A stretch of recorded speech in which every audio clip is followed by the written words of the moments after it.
Magandang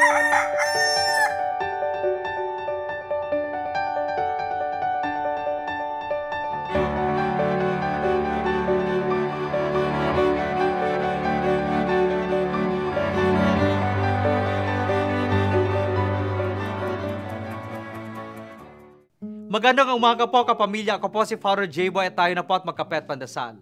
Dahil sa kabila ng ating pagiging makasalanan, tinatawag pa rin tayo ni Kristo maging kasama o kasanggaan niya. Paano? Meron akong kwento. Nagreklamo ang baboy sa baka. Sabi ng baboy, bakit ba napakasikat mo? Samantalang gatas lang naman ang iyong binibigay. Hindi ito makatarungan. Ako nga, lahat ibinibigay ko. Lahat ng lechon, umba, pork chop, at iba pa. Binigay ko na lahat. Ano ang pagkukulang ko? Sabi ng baboy. Sagot ng baka, siguro dahil ako ay nakapagbibigay habang ako'y buhay? Ang pagsasabuhay, mga kapamilya, ng Ebanghelyo ay nangangahulugan ng pagbibigay ng sarili sa abot ng ating makakaya habang tayo ay nabubuhay, gaya ng baka.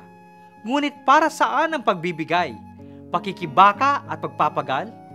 Sa gayon, ang mga walang pananampalataya ay maniwala, ang mga walang pag-ibig ay umibig at ibigin, at ang mga nasa dilim ay magkaroon ng pag-asa.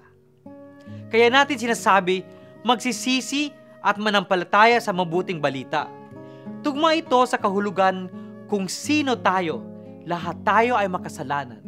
Kaya kailangan nating magsisi at humingi ng kapatawaran. Para saan?